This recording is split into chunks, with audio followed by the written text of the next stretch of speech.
muhdatsatin bid'atun wa kullu bid'atin dhalalah wa kullu dhalalatin finnar. Alhamdulillahirabbil alamin. Saudara-saudaraku yang dimuliakan Allah Subhanahu wa taala, marilah kita awali pertemuan kita pagi ini. Yang pertama, hendaknya kita senantiasa mengikhlaskan niat kita kepada Allah Subhanahu wa taala, agar apa yang kita lakukan ini berbuah sebuah pahala, manfaat dan keberkahan untuk kita semuanya. Yang kedua, senantiasa kita bersyukur kepada Allah yang telah memberikan kepada kita kesempatan di mana nikmat berkumpul dengan saudara-saudara adalah sebuah nikmat yang besar. Hal ini akan terasa manakala seseorang berada di perantauan ataupun di mana di kanan kirinya tidak bisa dijumpai teman-teman seakidah, maka hal ini adalah sangat terasa. Oleh karena itu, sebuah nikmat yang sangat besar. Dia bisa berkumpul dengan keluarga, bisa berkumpul dengan saudara-saudaranya, bisa meluangkan waktu untuk mengkaji kitab Allah dan juga sunnah Rasulullah SAW. Begitu pula sebuah nikmat di mana kita dikaruniai nikmat Islam, nikmat iman, juga nikmat sunnah. Semuanya adalah nikmat yang besar. Tidak semua orang diberi nikmat tersebut. Oleh karena itu, hendaknya kita senantiasa menjaga nikmat-nikmat yang Allah berikan ini. Kita akan menyampaikan dari apa yang akan kita hadapi tidak lama lagi, yaitu masuk di bulan Dzulhijjah. Oleh karena itu, tema kita keutamaan 10 hari di bulan Dzulhijjah, terutama 10 hari pertama seperti nanti kita sebutkan. Di antara kemurahan yang Allah berikan kepada hamba-hambanya, dijadikan hari tertentu lebih utama dibandingkan hari yang lain. Dijadikan bulan tertentu lebih utama dari bulan-bulan yang lain. Sayyidul Ayyam apa? Hari Jumat. Begitu pula bulan-bulan tertentu, ya, seperti yang kita akan sampaikan. Oleh karena ini sebuah nikmat yang Allah berikan. Di antara bulan yang memiliki keutamaan yaitu bulan Dzulhijjah, khususnya 10 hari pertama, di mana Allah Subhanahu wa taala berfirman, wal fajri wa layalin ashr, demi fajar, demi malam yang ke-10. Ini disebutkan dalam surat Al-Fajr 89 ayat 1 dan 2. Kalau kita menilai tafsir-tafsir yang disebutkan oleh para ulama, baik itu At-Tabari, Jalalain dan juga Ibnu Katsir, dimaksudkan wal fajri wa layalin ashr. Ini dinukil dari perkataan para sahabat seperti Ali bin Abi Thalib, Ibnu Abbas, Ikrimah, dan juga generasi setelahnya yaitu Mujahid, memaksudkan ayat di atas yaitu fajar pada hari nahar khusus, yaitu penutup dari 10 hari awal bulan Dzulhijjah. Bisa dilihat dalam Tafsir Ibnu Katsir. Rasulullah sallallahu alaihi wasallam beliau bersabda, "Inna zamana qad istadara ka hayatihi yauma khalaqallahu as-samawati wal ardh." Sesungguhnya waktu itu berputar sebagaimana keadaannya ketika Allah menciptakan langit dan bumi. As-sanatu 12 syahran. Setahun itu ada 12 bulan. Minha arba'atun hurum. Di antaranya bulan-bulan tersebut ada 4 bulan yang haram. Tidak boleh berperang.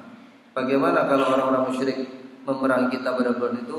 Maka kita diperbolehkan memerangi mereka jika mereka memerangi kita. Thalathun mutawaliyah, Dzulqa'dah wa Dzulhijjah wal Muharram wa Rajab Mudhar alladhi baina Jumada wa Sa'ban. 3 bulan berturut-turut yaitu Dzulqa'dah, Dzulhijjah, Muharram yang akhir, Rajab, Mudhar yaitu bulan di antara bulan Jumada dan Sya'ban. Hadis ini riwayat Bukhari dan juga Muslim. Dalam Islam bulan-bulan yang lebih utama itu ada, tapi tidak ada bulan-bulan yang dianggap jelek, itu enggak ada. Ya. Seperti bulan Syuro dianggap bulan sial, atau orang-orang yang memang ahli klinik itu akan menganggap ada hari yang sial, ada hari atau ada bulan yang dianggap jelek. Ya. Karena mereka memang perwakilan syaitan. Niki ora apik dinone. Dianggap tidak baik, aja sasi kuwi sasi kecepit, ora apik dan lain sebagainya. Ini adalah anggapan-anggapan yang keliru, karena di dalam Islam semua bulan, semua hari itu baik. Hanya ada yang dilebih utamakan. Ini yang perlu kita ketahui dan kita luruskan.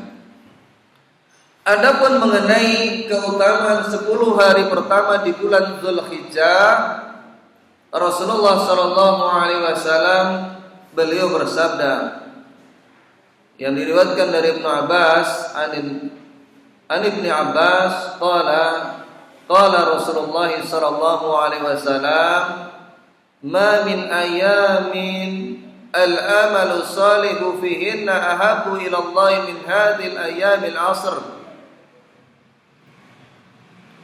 Dari Ibnu Abbas, dia berkata Rasulullah sallallahu alaihi wasallam bersabda, tidak ada hari yang amal soleh lebih dicintai oleh Allah daripada hari-hari yang 10 ini. Qalu, kemudian para sahabat bertanya kepada Rasulullah, ya Rasulullah, walal jihadu fi sabilillah, tidak pula dengan jihad fi sabilillah, ya, apakah lebih baik daripada jihad fi sabilillah? Kalau dibahasakan kita, bagaimana kalau dibandingkan dengan jihad fi sabilillah ya Rasulullah? Kemudian Rasulullah SAW menjawab, faqala Rasulullah SAW, wala jihadu fi sabilillah. Demikian pula seandainya dengan dibandingkan dengan jihad fi sabilillah. Kita sama-sama tahu ya ikhwah, kalau seseorang ibadah sholat, dia pulang kumpul dengan keluarga, pulih kebahagiaannya. Kalau seseorang berhaji, umrah, setelah haji, setelah umrah, umumnya itu bisa kembali kepada keluarga masing-masing. Tapi coba kita bayangkan dengan berjihad. Jadi apa yang antum kumpulkan selama ini, mungkin nabung dari 50, 100 dikumpulkan, tuku lemari, biar bangun nyicil cagae, biar bangun tinggu gendenge. Ini semua yang dikumpulkan siang malam itu siap untuk ditinggalkan. Itu jihad seperti itu. Andaikan hal itu terjadi, siap derajat suaranya gitu. Ini cuma bayangkan dulu saja. Jadi yang kita kumpulkan selama ini siap-siap untuk ditinggalkan semuanya. Ya.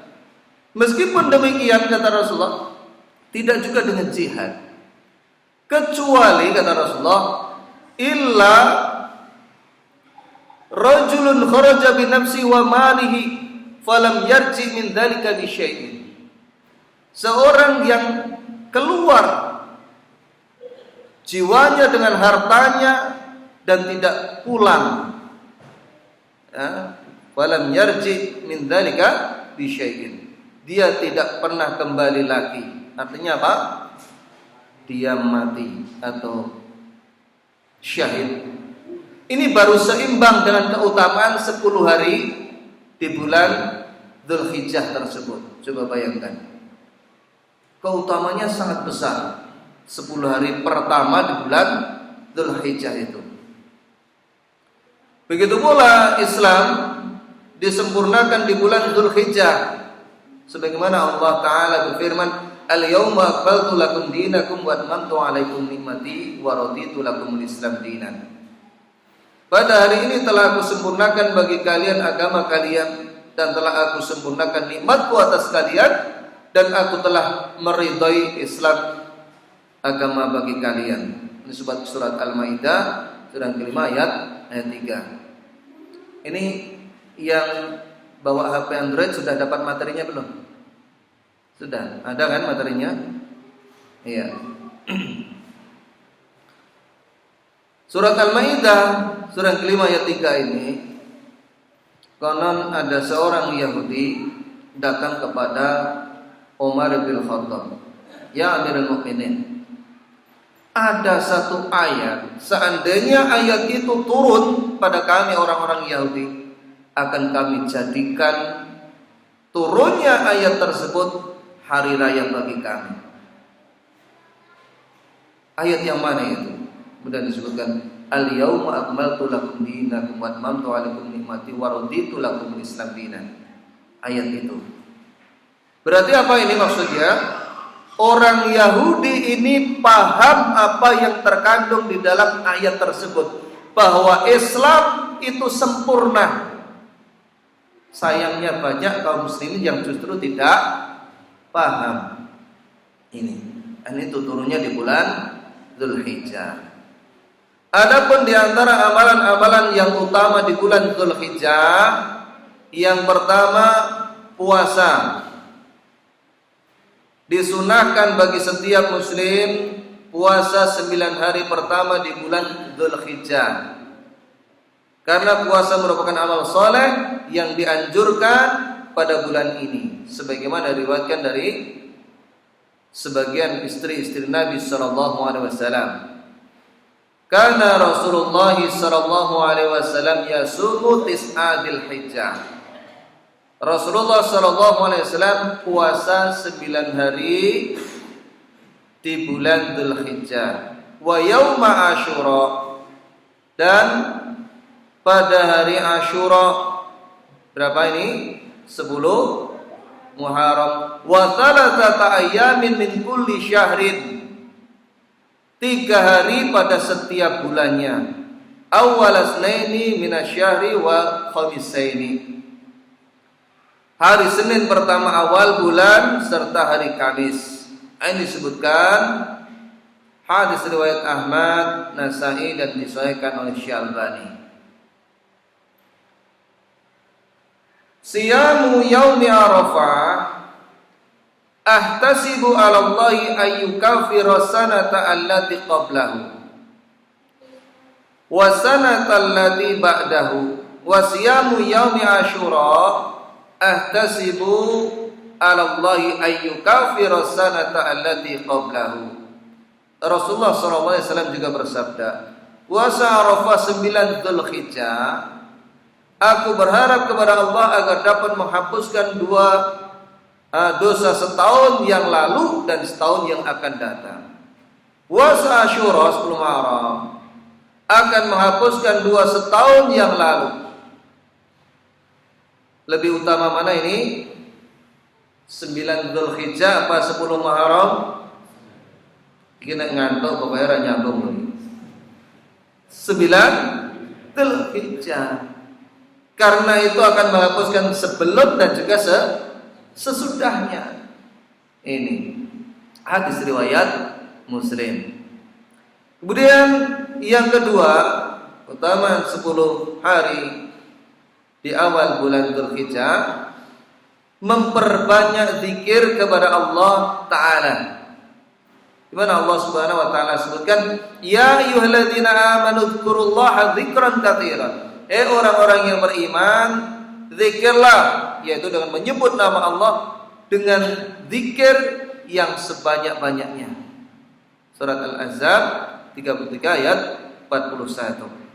Allah juga sebutkan fadhkurullaha qiyaman wa qu'udan wa ala junubikum. Berzikirlah kepada Allah ketika kamu berdiri, kamu duduk, dan ketika berbaring. Ini disebutkan dalam surat An-Nisa surat yang keempat 103. Ini yang dipakai majelis zikir dalil-dalilnya. Padahal ini menyebutkan apa? Zikirlah kamu dalam keadaan berdiri, dalam keadaan duduk, dalam keadaan berbaring. Apakah bisa dipahami? Zikirlah kamu beramai-ramai dalam keadaan berdiri, beramai-ramai dalam keadaan duduk, beramai-ramai dalam keadaan berbaring. Bisa enggak? Tidak bisa. Nah, ini dalil sifatnya umum, ya, tidak bisa dibawa kepada pemahaman mereka, dipaksa tidak bisa. Mau seorang jamaah rame-rame ya turu karo zikir. Tidak, maksudnya adalah sendiri-sendiri. Begitu juga wazkurullaha fi ayyamin ma'dudah, dan zikirlah kepada Allah dalam beberapa hari yang berbilang. Ini disebutkan dalam surat Al-Baqarah surat yang kedua 203. Ibnu Abbas berkata, dan juga yang lainnya, yaitu hari-hari tasyrik, dimaksudkan itu hari yang berbilang tersebut. Ini disebutkan dalam tafsir Ibnu Katsir surat Al-Baqarah surat yang kedua ayat 203. Rasulullah sallallahu alaihi wasallam bersabda, "Ma min ayyamin a'dhamu 'indallahi wa la ahabbu ilaihi al-'amalu fihinna min hadhil ayyamil 'ashr." Tidak ada hari yang lebih besar di sisi Allah, tidak pula lebih dicintai beramal padanya dibandingkan 10 hari ini, Dzulhijjah. Ya. Fa'aksiru fihinna minat tahlili wat takbiri wat tahmidi. Oleh karena itu, perbanyaklah di dalamnya bertahlil, bertakbir, dan juga bertahmid. Ini supaya kita memperbanyak. Hadis riwayat Ahmad, Sahihkan Syalbani dalam At-Targhib wa Tarhib. Ketika matahari sudah terbenam, kemudian masuk Dzulhijjah setelah Dzulqa'dah, maka di saat itu sudah dimulai memperbanyak zikir kepada Allah. Ini. Kemudian yang ketiga, secara khusus supaya memperbanyak takbir. Ya. Takbir ini ada dua. Ada takbir yang sifatnya mutlak, yang tidak dibatasi dengan waktu.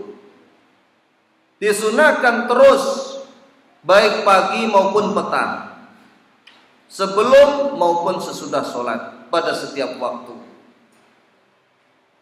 Disunahkan takbir mutlak pada 10 awal Dzulhijjah dan seluruh hari-hari tasyrik, dimulai semenjak masuk bulan Dzulhijjah, seperti kita sebutkan, matahari mulai tenggelam, ya, maghrib, setelah itu dimulailah memperbanyak takbir. Ini takbir mutlak. Yang kedua muqayyad. Muqayyad ini adalah terikat setelah selesai sholat. Ya, sementara muqayyad dimulai semenjak fajar hari Arafah sampai terbenam matahari akhir hari tasyrik, ditambah dengan takbir mutlak terus dilakukan. Dari sholat fardu, setelah istighfar 3 kali, kemudian Allahumma antas salam wa minkas salam tabarakta ya dzal jalali wal ikram. Kemudian setelah itu takbir. Ini disebutkan dalam Majmu' Fatawa Ibnu Baz rahimahullah, juga Syarhu Mumti yang ditulis oleh Syekh Muhammad bin Shalih Al-Utsaimin rahimahullah. Ini jadi ada mutlak, ada muqayyad. Adapun macam-macam takbir ya sebagai berikut. Yang pertama dilafadzkan boleh dengan 2 kali takbir. Allahu akbar, Allahu akbar, la ilaha illallah sampai akhir. Letak 14 ini darani bodoh. Ya. Kayak bodoh kayak konon di sini. Seperti itu 2 kali. Yang kedua itu takbirnya 3 kali boleh. Allahu akbar, Allahu akbar, Allahu akbar boleh. Kadang-kadang yang baru dapat dalilnya 2 kali nganggap sing 3 kali kleru takbir ngawur kae. Yang 3 kali krungu sing 2 kali saya meneh nesu. Takbir kok sak senenge dhewe kae. Iki mung kelompok kuwi lah. Padahal apa? Dua-duanya ada athar dari sahabat Ibnu Mas'ud dan juga yang lainnya. Ini ada athar. Ya. Begitu pula takbir Allahu akbar kabira walhamdulillahi katsira sampai akhir. Ini juga disebutkan oleh Imam Syafi'i dalam kitab Al-Um. Jadi dalam perkara masalah ini ulama luas dan tidak boleh bid'ah kayak. Ini jangan sampai ada anggapan seperti ini. Jadi ada beberapa macam takbir.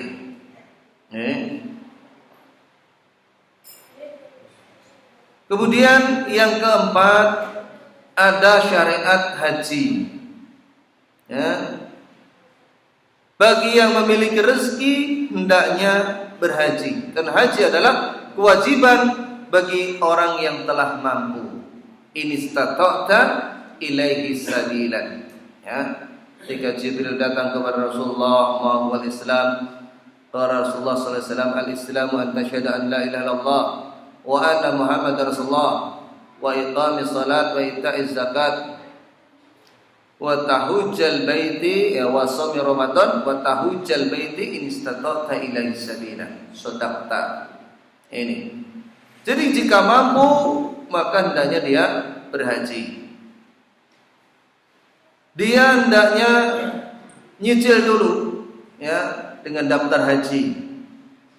Kalau memang belum mampu sama sekali, hendaknya dia berniat. Oh niat dereng Mas dengan Bon niat dereng. Sudah niat semuanya. Niatnya kita rapat kompak no, tapi kau yang bayar wae. Kalau niat harus ditanamkan dalam hati, aku punya duit rezeki, aku udah pengen nang ngulon. Maksudnya dah haji, seperti itu. Ini harus ada niat dalam hati kita. Nah perlu daftar sih, daftar umroh sih ngasal. Seperti itu. Hendaknya di dalam haji pertama ikhlas, ini penting. Jangan ngerti kok niat haji mencelok Pak Haji, ini jangan sampai. Ngaku ki wis haji ora nyeluk Pak Haji, berarti ora trimo celuk jenenge. Kemudian juga ittiba. Banyak haji-haji yang tidak ittiba. Kemudian dari harta yang halal. Harta yang haram tidak diterima Allah. Ya, sebagian ulama menyebutkan meskipun gugur kewajiban. Kemudian menjauhi segala kesyirikan. Banyak para haji-haji mereka di sana melakukan berbagai macam bentuk kesyirikan. Wes ngusap nang kono sambat, nang kono nangis ya. Tapi jaluk kepada kuburan-kuburan atau tempat-tempat tertentu. Meskipun kuburan Rasulullah maka tidak boleh. Juga kebid'ahan ini harus ditinggalkan. Demikian pula kemaksiatan-kemaksiatan yang lain.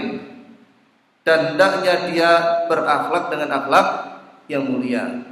Dianjurkan dalam berhaji. Adapun bagi yang belum, setidak-tidaknya ada niat. Di antara amalan yang pahala besar yaitu yang kira-kira imbang atau meskipun tidak sama dalam hal keutamaan dan lain sebagainya ya. Tapi Rasulullah SAW menyebutkan amalan berikut ini amalan yang sangat besar, yaitu apa? Seseorang duduk berzikir setelah sholat subuh berjamaah sampai matahari terbit. Di mana Rasulullah SAW bersabda, "Man sholal ghadata fi jama'atin, summa qa'ada yadhkurullaha hatta tatlu'a asy-syamsu, summa shola rak'ataini kana lahu ka'ajrin hajjatin wa umratin." Qala Rasulullah SAW, tamah. Barang siapa yang melaksanakan sholat subuh secara berjamaah, kemudian dia duduk sambil berzikir kepada Allah, baik zikir pagi petang ataupun zikir yang lain atau membaca Al-Quran, dia duduk di masjid sambil menunggu matahari terbit. Ya, dari matahari terbit umpamanya jam 4:30, kemudian matahari terbit itu ulama menyebutkan 1 jam ya antara fajar shiddiq sampai matahari terbit tersebut. Setelah itu tidak langsung sholat, tunggu sesaat ya, 15 menit baru dia sholat syuruk tersebut. Nah, jika seperti itu pahalanya, kata Rasulullah, kana selalu ka'ajri hajjatin wa umratin. Beliau menyebutkan pahalanya seperti pahala haji dan umrah. Ya, pahalanya sempurna dan sempurna. Hadis riwayat Tirmidzi dan juga disahihkan oleh Syekh Albani dalam Shahihul Jami'. Hadis ini memiliki keutamaan yang besar jika seseorang itu berzikir setelah subuh. Ya, bola balik marau rakyat tak ujute itu ya. Enggak kelihatan pahalanya itu yang kadang-kadang kalah karo bantal, kalah karo HP, dan lain sebagainya. Ini, padahal kalau seandainya pengumuman bapak-bapak, ibu-ibu, bagi siapa nanti setelah subuh dia berzikir sampai matahari terbit, dilanjutkan dengan sholat 2 rakaat, nanti akan dapat amplop masing-masing 100.000 umpamanya. Kira-kira pripun Pak? Masjidnya pripun? Wah, ayo nduk melu nduk. Kae cilik-cilik kabeh dijaki. Kula kinten seperti itu, nggih to. Padahal kalau haji dan umrah itu bandingan 100.000 seberapa ini? Enggak ada bandingannya sama sekali kan? Enggak ada bandingan sama sekali. Kadang-kadang kita itu seperti anak kecil. Permen sada kalau cek 1 juta, pilih permen ada. Ndang ketok ndang dirasake cek gak ngerti. Seperti itu juga pahala ya haji umrah karo didumi amplop satu-satu cek mandi amplop satu-satu umpama enek ora sak 100 50 wae. Pikir kalem sajan lho kuwi. Gelem wae. Rumasane cek lumpung kena-kena go blonjo. Wong mai wong 5 berarti wis pira? Terus saya lorong mangkat kabeh nduk. Sing turu dioprak-oprak kon mangkat. Ane munculé ganjaran. Banyak yang tidak kenggu tertarik. Nah, ini sayangnya seperti itu. Ini kalau kita belum bisa ya. Yang kelima, memperbanyak amal soleh. Selain zikir di atas, hendaknya juga memperbanyak sedekah. Ya, 10 hari di bulan Dzulhijjah tersebut. Membaca Al-Quran ini berbanyak. Berbakti kepada kedua orang tua. Ini hari-hari ini umum sifatnya. Allah itu sangat cinta sekali orang yang beramal pada bulan tersebut. Ya. Kemudian juga bersilaturahmi kepada saudara-saudaranya. Syukur karo dicangkengke apa kono ben seneng sedulure. Dan juga membantu yang lemah, amal ma'ruf nahi mungkar, berkata yang baik ya, dan juga berakhlak yang baik. Ini di mana Allah sebutkan laqad kana lakum fi rasulillahi uswatun hasanatun liman kana yarjullaha wal yawmil akhir wa dzakarallaha katsiran. Sesungguhnya telah ada pada diri Rasulullah SAW itu suri teladan yang baik bagimu, yaitu bagi orang-orang yang mengharap rahmat Allah dan kedatangan hari kiamat, dan dia banyak menyebut Allah. Disebutkan dalam surat Al-Ahzab 33 ayat 21. Rasulullah memiliki akhlak yang agung. Allah memuji Rasulullah, wa innaka la'ala khuluqin 'adzim. Dan sesungguhnya kamu benar-benar berbudi pekerti yang agung, dalam surat Al-Qalam ya 68 ayat 4. Begitu pula Rasulullah SAW, beliau menyebutkan akmalul mu'minina imanan ahsanuhum khuluqa. Orang mukmin yang paling sempurna imannya, yang paling bagus akhlaknya. Dadi nek umpamane ilmune akeh, akhlake kuwi bubrah, ini jauh dari kesempurnaan imannya. Ya, seperti itu. Wa hiyarukum linisaihim khuluqa, dan yang paling baik di antara kalian adalah yang paling baik terhadap istri-istrinya. Cung nganti karo liyan brayan ape ra umum, karo bojone apa-apa didedes, tak wae diseket wae mantu apa wae.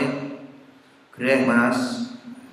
Bandeng, kangkung. Aja 10 besake. Istri kadang-kadang iso ngenes. Nguru bahaya loh itu. Makanya kita harus sayang pada istri kita. Kita harus longgar, bojomu piro, Dik? Ya nek tuku paling rata-rata segala nyota wae 1 seneng 50 kuwi sak karepmu ngono. Umpamane. Enten boten sing ngeten iki?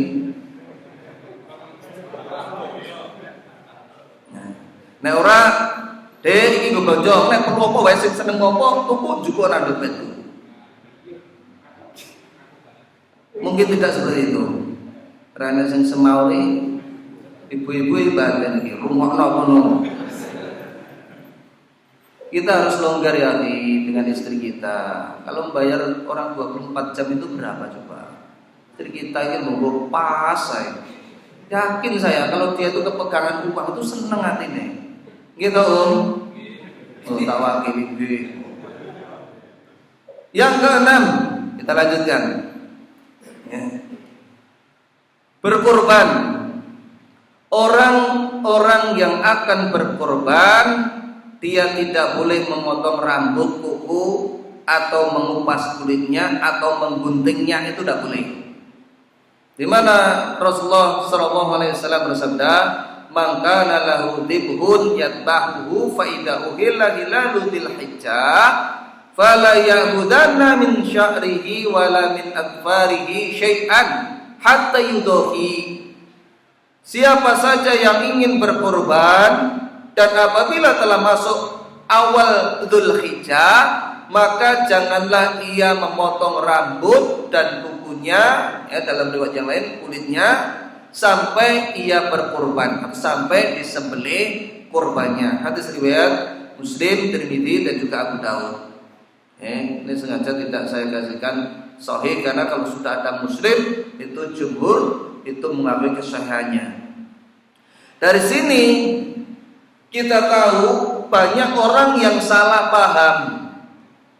Yang dimaksudkan ini adalah orang yang korban, bukan kambingnya atau sapinya. Bukan sya'riha, tapi sya'rihi. Kembali kepada apa? Orang yang berakal. Gitu. Karena dulu ada juga yang menyebutkan ini kambingnya atau hewan kurbannya yang gak boleh diambil lembu ngopo. Maka tidak boleh. Apa hikmahnya? Karena kita menjalankan di antara syariat yang menyerupai haji, maka diharapkan kuku, rambut dan juga mungkin ada daging-daging sing apal kuwi diharapkan juga dapat pahala. Jadi kalau mau nanti ada yang mau korban, nek gundul-gundul dhisik saurunge mlebu bulan Dzulhijjah. Sesuk tanggal sini. Kalau perlu diumumkan besok mulai masuk tanggal 1. Loh itu kaitannya karo syariat banyak. Sing poso, sing arep zikir, sing bacot gondrong-gondrong. Nah, itu kalau mau cukur-cukur dulu dipersilakan. Ini bagi yang akan berkorban. Di antara amal yang mulia dianjurkan adalah berkurban. Kurban adalah hewan yang disembelih pada hari raya Idul Adha berupa unta, sapi, dan kambing yang dimaksudkan dalam rangka taqarrub, mendekatkan diri kepada Allah Subhanahu wa taala. Ini maksudkan kurban. Dalilnya apa? Fasholli li rabbika wanhar. Dirikanlah sholat untuk Rabbmu dan sembelihlah kurban. Ya. Surat Al-Kautsar 108 ayat 2. Nabi SAW juga bersabda, "Man kana lahu sa'atun wa lam yudahi fala yaqrabanna musallana." Barang siapa yang memiliki kelapangan namun tidak berkurban, maka jangan mendekati masjid kami. Hadis riwayat Ibnu Majah, sesuaikan Syai'ban dalam Shahihul Jami'. Ini Rasulullah seperti itu. Oleh karena Rasulullah selama tinggal di Madinah, beliau selalu berkurban. Oleh karena itu dari hadis ini ulama menyimpulkan bagi yang mampu maka mereka diwajibkan berkorban. Sebagian ulama seperti itu. Kemudian tak gawake yen untuk korban, untuk orang untuk pilih orane. Maka ulama menyebutkan berdalil dalil ini meskipun yang kuat bukanlah satu kewajiban. Oleh karena itu bagi yang memiliki kemampuan, hendaknya dia mengibarkan syiar Islam ini. Ya, jangan sampai dia justru tidak bersemangat. Harusnya dia bersemangat. Kita orang duit ibu-ibu atau umahat, mereka yang memiliki tabungan mungkin duweni kalung, ali-ali, gelang. Ikhlas boten nek nggih korban riyen kalunge. Itu mungkin rela mereka. Ya. Itu sudah saya sebutkan. Tidak apa-apa lah kuwi tinggo celengan atau diomoti. Ya nanti lagi kumpulkan lagi untuk syiar Islam. Jadi kalau ada orang-orang yang mungkin mereka itu kurang begitu suka dengan kita, tapi kita itu semangat dalam menjalankan syariat, termasuk syiar Islam, kurban ini, mudah-mudahan hati mereka terbuka. Dan terbuka lebih bentangnya dari mesti korban, tapi ya yang ikhlas. Itu seperti itu. Kita harus bersemangat. Kelompok era wong nek mati ya ora digawa. Kemudian jenis-jenis hewan kurban. Adapun jenis hewan kurban yaitu unta untuk 10 orang, dalam riwayat lain 7 orang. Di mana disebutkan Abdullah qala taharna ma'a Rasulillah sallallahu alaihi wasallam al-Hudaybiyah al-badanata an sab'atin wal baqarata an sab'atin. Diriwayatkan dari Jabir bin Abdullah, dia berkata, kami menyembelih hewan kurban bersama Rasulullah sallallahu alaihi wasallam pada tahun Hudaybiyah, seekor unta untuk 7 orang dan sapi untuk 7 orang. Hadis ini riwayat Muslim. Dalam riwayat yang lain, unta ini untuk 10 orang. Kunama Nabi sallallahu alaihi wasallam fi safar, fahadara al-adha, fastarabna fil baqati sab'an wa fil juzuri asyarah. Kami bersama Rasulullah dalam satu perjalanan. Kemudian datanglah hari raya Adha. Lalu kami berpatungan menyembelih sapi atau lembu untuk 7 orang dan unta untuk 10 orang. Dari kesimpulan ini, sapi itu minimal 1 orang boleh, maksimal 7 orang sapi. Adapun unta 1 orang maksimal 10 orang. Adapun kambing ini 1 orang. Namun apabila dimaksudkan untuk keluarganya, maka hendaknya dia sebutkan, dan itu boleh. Rasulullah SAW pernah berkurban untuk dirinya dan juga umatnya, seraya bersabda, Bismillah wallahu akbar, hadza anni wa aman lam yudahi min ummati. Dengan menyebut nama Allah, Allahu akbar, ini dariku ya Allah dan juga semua umatku yang tidak mampu berkurban. Hadis riwayat Ahmad, Abu Dawud dan disahihkan oleh Syai'bani. Ini boleh. Hadza minni wa ahli mamani. Bismillah Allahu akbar hadza minni wa ali menika saking kula ya Allah lan ugi keluarga kula. Bahkan disebutkan dalam kitab-kitab fikih, kalaupun dalam satu keluarga itu isinya 100 orang itu boleh korban satu kambing, ini dibolehkan. Oleh karena itu dari Atha bin Yasar dia berkata, Sa'altu Aba Ayyub Al-Ansari kaifa kanat duhaya ala ahdi Rasulillah sallallahu alaihi wasallam. Aku pernah bertanya kepada Ayyub Al-Ansari, ini seorang sahabat, bagaimana kurban di masa Rasulullah sallallahu alaihi wasallam? Beliau menjawab, ya, faqala kana ar-rajulu yudahi bi syatin an huwa an ahli baitihi fayakuluna wa yut'imun. Seseorang biasa berkorban dengan seekor kambing diniatkan untuk dirinya dan satu keluarganya. Lalu mereka makan kurban tersebut dan memberikan makan untuk yang lainnya. Hadis ini riwayat Tirmidzi dan juga disahihkan oleh Syalbani. Adapun umur hewan kurban tersebut, yaitu musinnah. Musinnah itu bukan ukuran tahun saja, enggak. Ya, tetapi kalau bahasa kita itu seperti sapi ini wis doro, seperti itulah kurang lebih. Tapi ini musinnah, ya. Kalau doro itu kan kaitannya dengan perempuan atau betina. Tapi kalau musinnah itu bagi unta yang sudah punya umur 5 tahun. Kalau sapi 2 tahun. Kalau kambing 1 tahun. Jadi musinnah ini kalau jenisnya beda ya beda-beda. Kalau domba 6 bulan itu boleh dipakai. Wa Jabir radhiyallahu anhu qala Rasulullah sallallahu alaihi wasallam la tadbahu illa musinnah. Rasulullah sallallahu alaihi wasallam bersabda, jangan kalian menyembelih kecuali musinnah, yaitu seperti tadi. Kalau lebih gampang mungkin sing wis powel. Nah, itu. Illa ayansura alaikum fatadbahu jad'ah minad dhani. Kecuali jika terasa sulit bagi kalian, maka sembelihlah jad'ah dari domba. Ini kurang umurnya dari itu. Ini hadis riwayat Muslim, Abu Daud. Orang yang berkurban hendaknya yang pertama tidak mencukur rambutnya, memotong kukunya dan menggunting kulit badannya sebagaimana hadis di atas. Ini jangan sampai kalau sudah masuk mulai tanggal 1.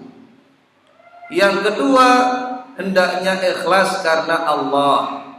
Di mana Allah sebutkan, "Wa ma umiru illa liya'budullaha mukhlishina lahuddin." Padahal mereka hanya diperintah menyembah Allah dan ikhlas mentaatinya semata-mata karena menjalankan agama. Kudune ikhlas. Ini surat Al-Baqarah 98 ayat 5.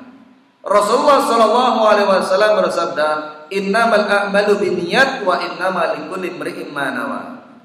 Sesungguhnya setiap amal tergantung pada niatnya. Setiap orang akan mendapatkan apa yang diniatkan. Hadis riwayat Bukhari dan juga Muslim. Jadi jangan sampai dia berkorban ngumpul ke 100-200 hanya ingin dia disebut dermawan, ben disebut wong alim, ben disebut dan yang lainnya. Maka jangan sampai di mana kalau kita memiliki tujuan-tujuan seperti itu akan menggugurkan pahala tersebut. Bukan hanya menggugurkan, tapi juga kita terancam dengan neraka. Ingat 3 orang yang masuk pertama dalam neraka, di mana orang yang berjihad, orang yang alim mengajarkan Al-Quran, yang ketiga adalah orang yang dermawan. Ini semuanya karena tidak ikhlas.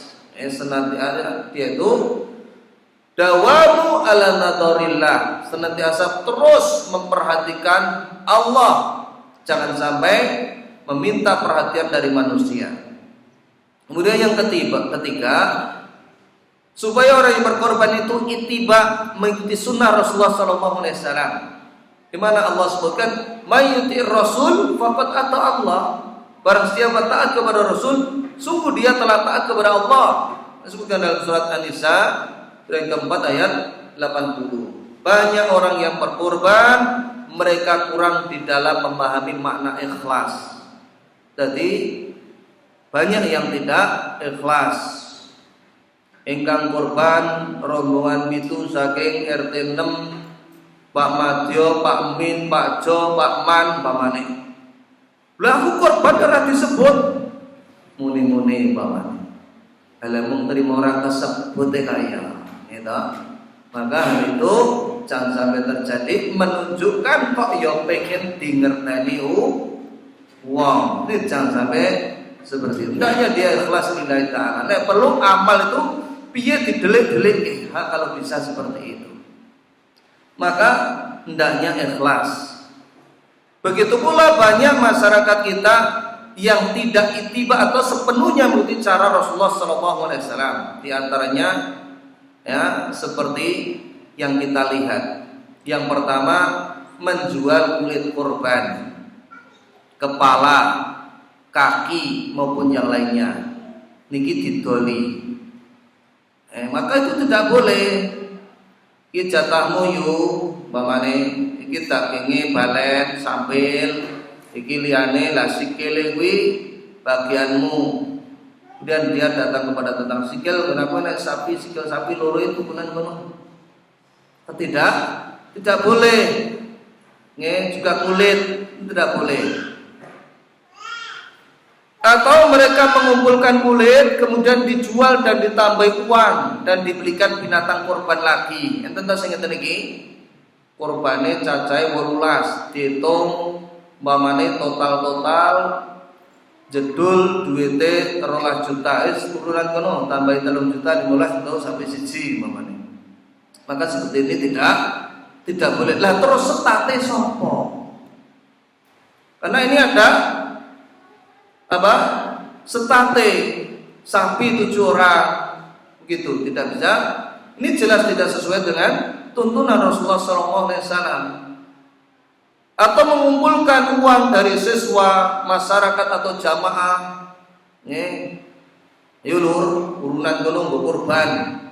Tadi sak masjid urunane 200 umpamane. Kalau ini disebut sembelian ya enggak apa-apa, ya nyembelih. Ning tidak bisa dikatakan sebagai kurban. Jelas niki? Ngeten kathah ngeten iki, desa-desa di mana dia tidak berkorban ning urunan 200, nggo trimo entuk 2 kilo.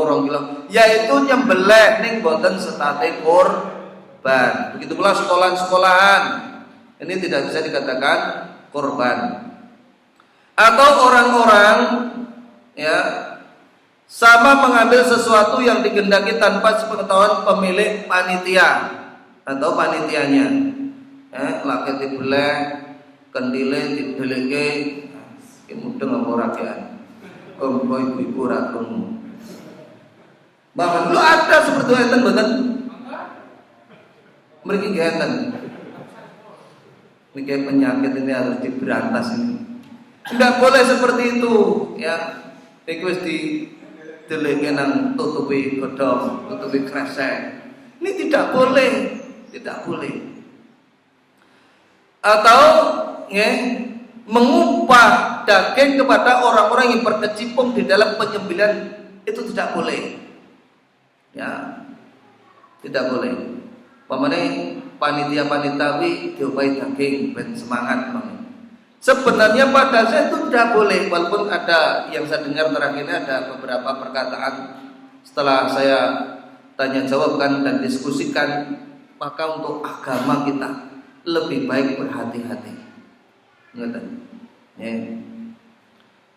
Di mana amarani Rasulullah SAW disebutkan dalam satu hadis. Rasulullah SAW memerintahkanku untuk mengurusi unta kurban beliau. An aku ma'alaihi butnihi wa anta suddaqa bilahmiha wa juludiha wa ajillatiha wa alla utiyal jazara minha qala nahnu nutihi min indina. Di mana Ali bin Abi Thalib disuruh mengawasi, ya. Kemudian aku mensedekahkan daging, kulit dan jilalnya, kulit yang ditaruh pada punggung unta untuk melindungi dari dingin. Aku tidak memberikan sesuatu pun dari hasil sembelian kurban kepada tukang jagalnya. Beliau bersabda, kami akan memberi upah kepada tukang jagal dari uang kami sendiri. Artinya apa? Ini sudah lillahi ta'ala. Kalau ini diupahkan seperti apa? Seperti menjual belikan atau dinilai upah tersebut. Maka ini yang tidak diperbolehkan. Umpamanya ya berdasarkan pendapat yang lain, umpamanya delalah jagal itu delalah itu melarat umpamanya. Ada yang menyebutkan umpamanya dia diberi kikil dan lain sebagainya itu dibolehkan. Ning setate melarat bukan karena jagali. Dari hadis ini Imam Nawawi rahimahullah mengatakan tidak boleh memberi tukang jagal sebagian hasil sembelian kurban sebagai upah baginya.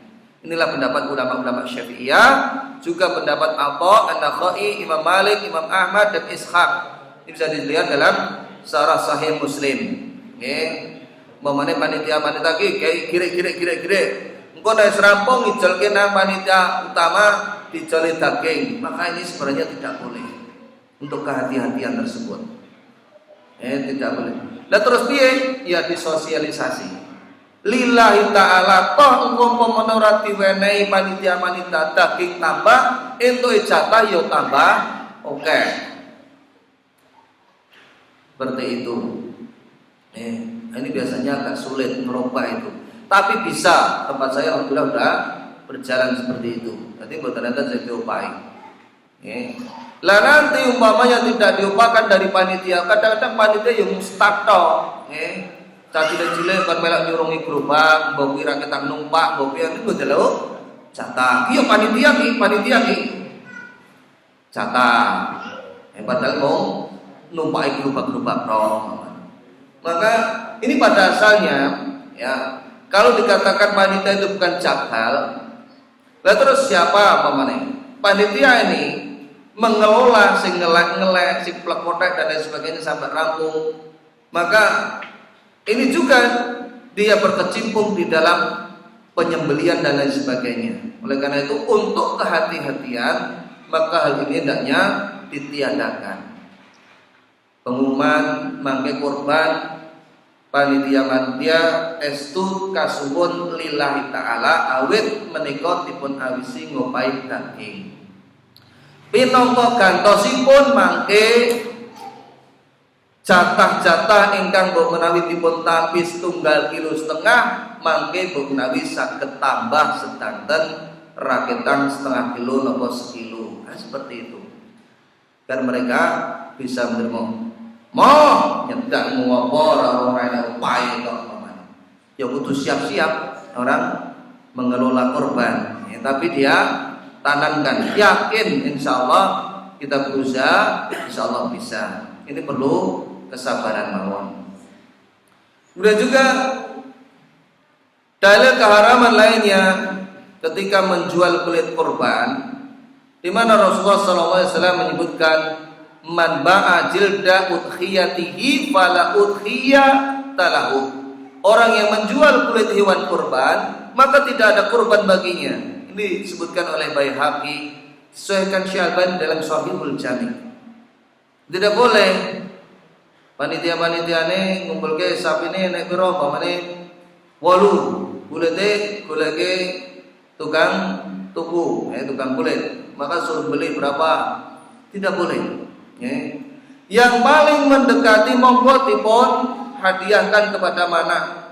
Kalau kita sudah tidak tahu di mana dimasak atau ditunggu maka monggo terserah. Lebih utama kalau diberikan ke personil masing-masing orang, lebih selamat supaya apa? Tidak diperjual belikan. Ini yang paling mendekati untuk kehati-hatian Allahu a'lam.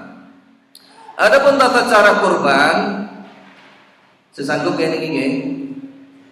Sesanggup betul? Kita ada apa? Pertama, penyembelihan adalah seorang muslim berakal atau ahli kitab. Ini malah boleh ahli kitab. Muslim berakal. Artinya wong tanyang mboten masalah. Ketoke makmum jebule glenyeng. Enggak boleh. Jangan sampai seperti itu. Kita ora patek cetok wae, mikir wae, sing liyane sing waras. Tidak boleh berakal. Atau ahli kitab ini boleh, sembelian mereka maksudnya kita boleh makan. Boleh laki-laki atau perempuan ini boleh. Ini adalah pendapat jumhur. Adapun ya Ibnu Hazm mensyaratkan balik. Ini rada nyele. Ya, adapun jumhur apabila anak tersebut sudah tamyiz, ini sudah boleh. Karena jangan ada anak 10 tahun, pun balik dereng, lebih iki belele. Kalau dia sudah bisa megang, ya dia nyekel terus kemudian dia nyembelih Bismillah, mamanya sudah sah, boleh. Ini boleh. Ya. Yang tidak boleh malah ketika orang yang tidak beragama jelas. Itu seperti keyakinan animisme dan lain sebagainya malah tidak boleh. Kemudian yang kedua, alat menyembelih bisa dari besi seperti peso, golok, parang dan lain-lain, atau dari batu dan juga kayu. Batu yo enek, saiki aku nyepeleke. Nggih. Jenengan mlakukan wali kukun dolanan nang wedhus Malang wabrak klenger, nggih. Kepiye kira ndok banget iki? Kamu aku mesti kon bayar. Kalau kita tahu oh batu itu bisa golek watu karo watu, tutuke crok, mancur getahe. Ning yo kalih donga bismillah Allahu akbar. Halal mboten? Halal. Wala jenengan teng wali kukun delalan nabrak ente koyok unjang piye iki iki teko wae gulune teko umpamane. Halal mboten iki? Kira nek suarane tadi. Halal mboten? Ndak boleh. Darah tidak mengalir. Harus dialirkan darahnya. Makanya batu juga boleh kalau kita terpaksa. Nggih. Boy aja nganti ngantuk salah paham lho ya. Ngajine kuwi beleh nggo watu. Geger desane. Ngaji opo kuwi beleh nggo watu. Niki kalau terpaksa. Ngoten nggih. Itu terpaksa boleh. Oleh karena itu disebutkan dalam satu hadis, annamratan dabahat syatan bihajarin. Fadzukira dzalika li Rasulillah sallallahu alaihi wasallam, falam yara bihi ba'san. Bahwasanya ada seorang wanita menyembelih seekor kambing dengan menggunakan batu. Mentalnya kendel-kendel. Saniki nggih ibu-ibu itu kalau kon beleh wedhus kira-kira wani mboten? Kula ngerti getah niku kliyeng-kliyeng kok. Maka latih supaya punya mental. Maka Nabi sallallahu alaihi wasallam ketika ditanya mengenai wanita yang menyembelih kambing dengan batu, beliau memerintahkan untuk memakannya. Hadis ini hadis riwayat Bukhari. Hendaknya dihindari menyembelih dengan menggunakan kuku dan tulang. Karena apa? Itu dilarang Nabi. Kalau kuku ini dalam hadis yang lain, karena ini tak ringkas, ya, tidak disebutkan hadisnya, merupakan kebiasaan orang-orang Habasyah. Nggih. Jadi nek umpamane jago kuwi keplindas terus dikuwek ndak boleh. Ndak boleh. Mending batu itu mah dibolehkan. Gigi juga tidak boleh. Beget umpamane. Tidak boleh. Kenapa? Gigi bagian daripada tulang. Tidak boleh. Kemudian yang ketiga, waktu penyembelihan itu dilakukan setelah sholat. Ya, setelah sholat itu disembelih. Di mana Rasulullah SAW bersabda, "Man dzabaha qabla sholati fa inna ma dzabaha li nafsihi, wa man dzabaha ba'da sholati faqad tamma nusukuhu wa asaba sunnah muslimin." Barang siapa yang menyembelih kurban sebelum sholat, maka ia menyembelih untuk dirinya. Barang siapa yang menyembelih setelah sholat Idul Adha, maka ia telah menyempurnakan manasiknya atau nusuknya, dan ia telah melakukan sunnah atau mencocoki sunnah kaum muslimin. Hadis riwayat Bukhari dan juga Muslim. Ya, tidak saya bacakan semuanya hadisnya. Hal yang ketiga, Anil Bara' ibn Azib qala Nabi sallallahu alaihi wasallam, inna awwala ma nabda'u fi yaumina hadza an-nusalli. Sungguhnya pertama yang akan kita mulai hari ini adalah sholat. Summa narji'a fananhara, kemudian kita pulang dan menyembelih hewan kurban. Faman fa'ala dzalika faqad asaba sunnatana. Barang siapa yang mencocoki melakukan demikian itu telah mencocoki sunnah kami. Wa man nahara qabla sholati fa innama huwa lahmun qadamahu li ahlihi. Namun barang siapa yang telah menyembelih sebelum sholat, maka itu adalah daging yang dia berikan untuk keluarganya. Ya, laisa minan nusuki fi syai', bukan termasuk kurban sedikit pun. Hadis riwayat Bukhari. Dari sini kita tahu agama itu punya aturan. Ya, tidak bisa sekehendak hatinya korban ini. Ya, ada sahabat yang menyembelih sebelum sholat. Ya, sembelihan ini hanya sembelihan lawo.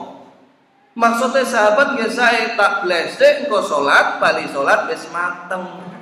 Tapi tidak dianggap korban, punya aturan agama ini. Yang keempat, menajamkan peso. Inna Allah katabal ihsana ala kulli syai' fa idza qataltum fa asinu qitlah fa idza dabahtum fa asinu dzibha wal yuhidda ahadukum syafratahu falyurih dabihatah. Sesungguhnya Allah mewajibkan berbuat yang terbaik dalam segala sesuatu. Ini sebenarnya inti hadis ini.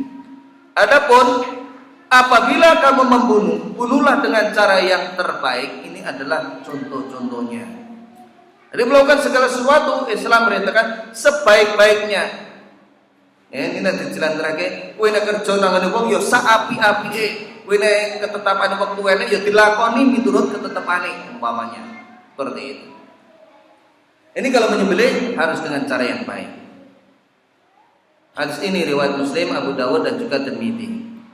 Ibnu Abbas radhiyallahu anhu berkata, "Mara Rasulullah sallallahu alaihi wasallam ala rajulin wadi'ir rijlahu ala safhati syatin wa huwa yahudu syafratahu wa hiya talhadu ilaihi bi basriha. Qala afala qabla hadha au turidu an tumitaha marrataini."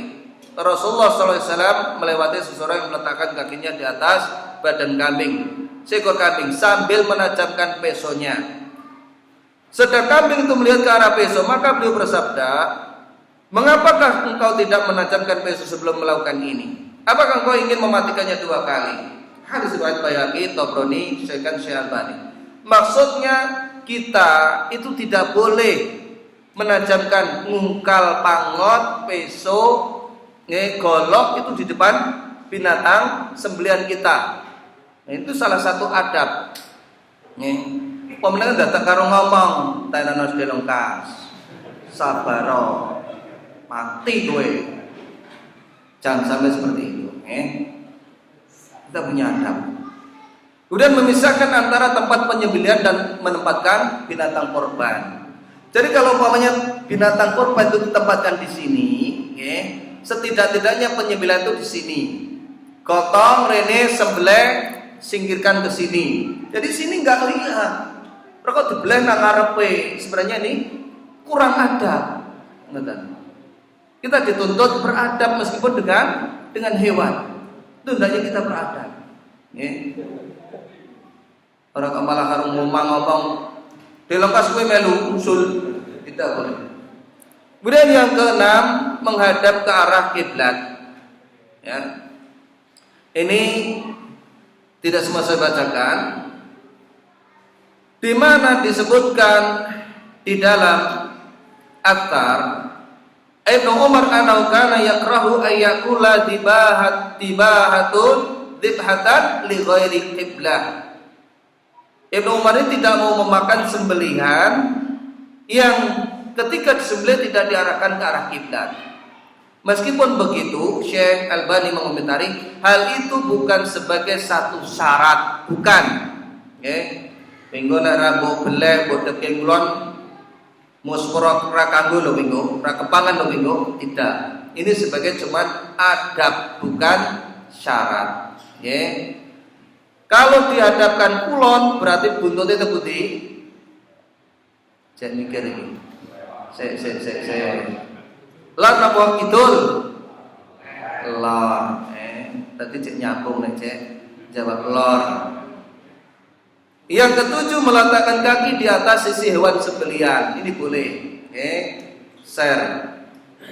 Ini tidak saya sebutkan semuanya ya. Dalilnya nanti bisa dilihat saja dalam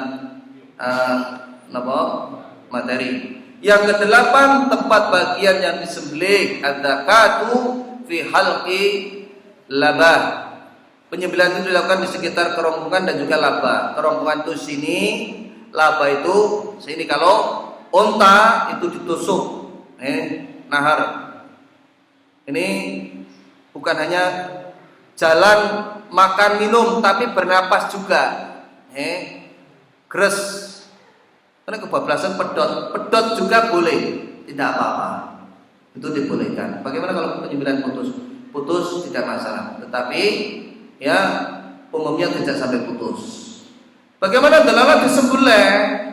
Diplekote, lah anake nang jero ki enek mah jek urip. Pripun, Pak?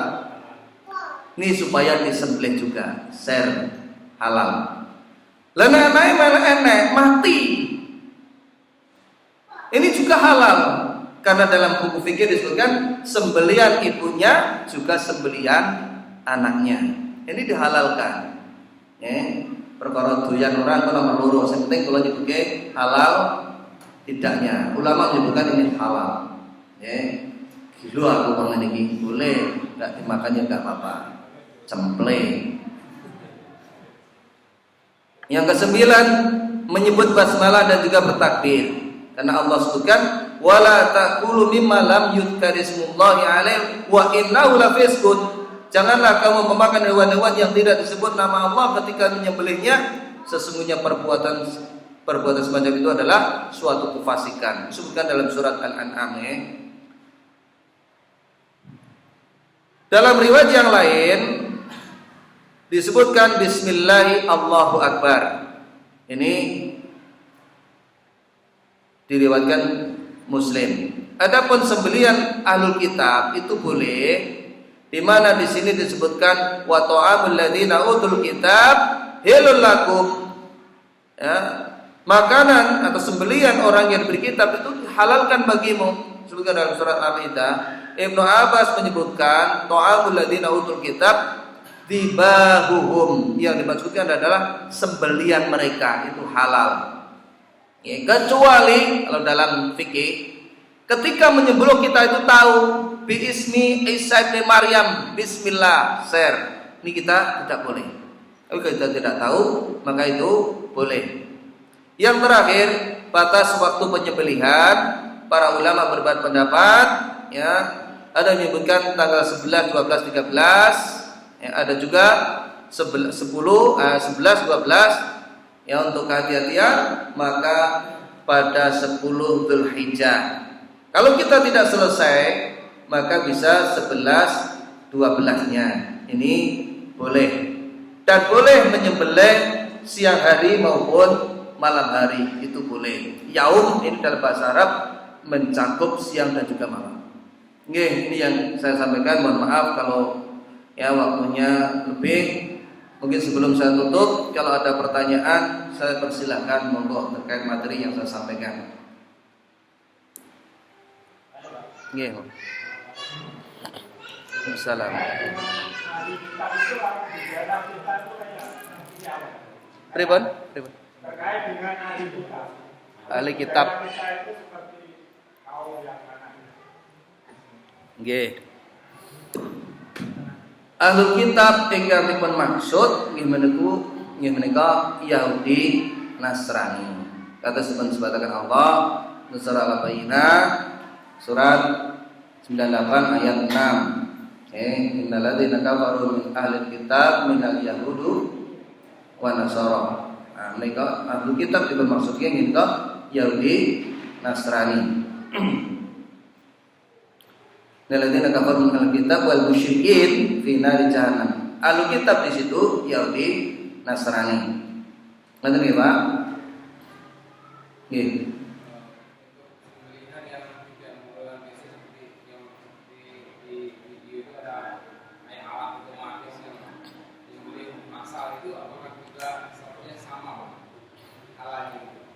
Tidak boleh. Tidak boleh. Umpamanya masukkan di situ gres, ngerti dadi sosis, maka yang seperti itu diragukan kehalalannya karena bisa jadi tidak disebut nama Allah ketika menyembelih seperti itu, gitu. Karena alat, ya. Kecuali kalau ada alat khusus di situ kita menekan, kemudian juga kita menyebut Bismillah Allahu Akbar, pres, satu-satu, ini. Tapi kalau berjalan sak truk leboi kabeh, entah itu disebut entah itu tidak, maka itu semuanya tidak boleh dimakan. Innama harrama 'alaikumul maitata, diharamkan bagi kalian itu adalah pertama bangkai, wa dama, darah, wa lahmal khinzir, juga daging babi, wa ma uhilla bihi li ghairillah, dan apa yang disembelih selain menyebut nama Allah, atau menyebut Allah juga menyebut yang lainnya, atau sama sekali tidak menyebut nama Allah. Kalau orang-orang kafir, maka itu tidak boleh dimakan. Betul ya Mas? Saya mulai. Kita tadi surah Al-Baqarah 174. Enggak.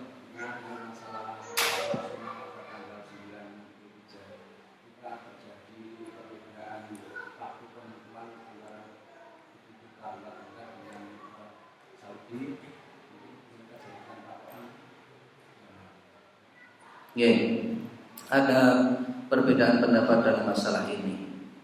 Ada yang satu seperti fatwa Lajnah Daimah itu supaya tetap mengikuti kalau puasanya Saudi. Adapun lebarannya mengikuti negara masing-masing. Allahu a'lam bishawab. Dan mana? Enggak. Kaitan dengan segala yang dipaksa. Apabila penyembelih yang sudah kita lupa, kemudian masih kita berikan daging, cuma bukan untuk sebagai apa, tapi mungkin teman, mungkin tetangga, mungkin anak, itu masih juga berikan. Boleh. Kemudian yang kedua, untuk penyembelihan, apakah ada perbedaan keutamaan? Misalkan penyembelihan setelah sholat Id, misalkan itu disembelih di hari Tasyrik pertama, itu apa ada perbedaan keutamaan? Yang pertama tadi itu boleh. Tadi umpamanya jagal itu sudah kita ubah. Ning capat dalam menyembelih sepertiga untuk balen, sambil sepertiga untuk kerabat, sepertiga untuk masyarakat. Biasanya itu disebut ke. Lah, yang untuk masyarakat ini tidak ada kaitannya dengan jagal. Mbok jagal, mbok mboten, dia dapat, itu boleh, tidak mengapa. Memang wis tak upahi to, kowe ra tak jatah, ini malah loro-loro. Itu boleh. Pamane masyarakat ada berapa 700, teleningi 700 wong. Gini. Delalah bagian teleningan kuwi ya salah ya jagal, boleh enggak apa-apa. Sing penting gandeng kuwi jagal ya wae ana telu, maka yang seperti ini tidak boleh. Liyane siji kuwi telu. Ini yang dimaksudkan seperti itu. Nggih, sing wonten malih. Nggih, Mas. Yang keutamaan yang kedua. Yang kedua tadi yang utama itu mengikuti Rasulullah itu langsung 10 Dzulhijjah. Walaupun boleh hari-hari tasyrik itu juga boleh 11-12-nya. Jadi kalau umpamanya 10 ini ngetupiak ewoh umpamanya kita belum sempat, ya dilaksanakan 11-12 itu boleh. Cuman kalau kita bisa segera menyelesaikan, yang dilakukan Rasul itu 10-nya. Benar Mas? Ini terkait dengan kulit tadi. Dari kita jumpai itu kulit itu dijual, kemudian uangnya dimasukkan ke masjid. Itu gimana? Tidak boleh. Tadi kita sebutkan bahwasanya tidak boleh menjual kulit korban. Kita gatosaken pilih kita sampun korban ini sudah cul. Jangan sampai ada yang diduitkan lagi. Nonton. Kalau panitianya yang memutuskan gimana? Nggih niku dirubah, dipun dandosi. Itu tidak boleh menjual. Umpamanya ini sebenarnya polemik di masyarakat kita. Wes iki saka sing korban wis ikhlas arep kok ning endi? Umpamane kok sumbangke masjid bae, umpamane nggih, Pak. Ini sebenarnya ada juga yang melakukan seperti itu. Tempat saya juga masih seperti itu. Yang kadang itu diperbantukan di sekolah, kadang diperbantukan itu. Sebenarnya kalau yang asalnya dari yang korban itu sudah ngiklaske tak wehke kowe pamane, kemudian wis tak wehne kowe kuwi, terus pihak kedua ini dijual. Sebenarnya yang pertama ini sudah berlepas diri. Ngoten nggih. Delala sing diwehi kuwi takmir masjid. Kamu kok takmir masjid ya panitia. Ini untuk kehati-hatian nggih Pak. Ini bagusnya tidak seperti itu. Walaupun tempat saya yang satu itu belum berjalan. Umpamane anu wae kule tengko tigo dandan masjid dhewe, minggo ya jek enak ajine umpamane. Maka yang seperti itu untuk kehati-hatiannya sebenarnya jangan. Kalau perlu malah ditumke per orang supaya mereka tidak menjual. Biar seperti itu. Dikhawatirkan nanti ya kalau nanti janiki dari pihak yang korban itu nek diwehi yo gelem gandeng kabeh iki dipasrahke masjid, akhirnya nang masjid didol. Ini khawatirnya kalau melanggar hadis Rasulullah sallallahu alaihi wasallam tersebut, barang siapa menjual kulit korban tidak ada korban baginya. Itu yang kita khawatirkan. Oleh karena itu kehati-hatiannya supaya tidak dilakukan seperti itu. Man ba'a jilda udhiyatihi fala udhiyata lahu. Orang yang menjual kulit hewan korban maka tidak ada korban baginya. Ini hadis riwayat Bukhari disesuaikan saya ulama. Ngaten. Nggih. Saya pernah ketemu khusus tulang yang pertama yang dibagikan daging ya. Daging dipasang gitu. Jadi khusus yang tulang-tulang itu dipisah dari daging itu ketika daging sudah selesai dibagikan itu ada pengumuman bahwa siapa yang mau ambil tulang, mau ambil kayak sayur lamu, kayak kulit segala macam itu bebas siapa aja. Jadi pada rebutan itu gimana? Boleh, nggak masalah. Nggak apa-apa. Yang penting tidak ngambil dulu sebelum dibagi. Nggak ngambil kendil dari sebagainya itu kan. Dagingnya udah dibagi. Iya. Sisa-sisa yang kayak iya itu boleh. Iya, nggak masalah itu, nggak masalah. Penting semuanya rito untuk dibagikan.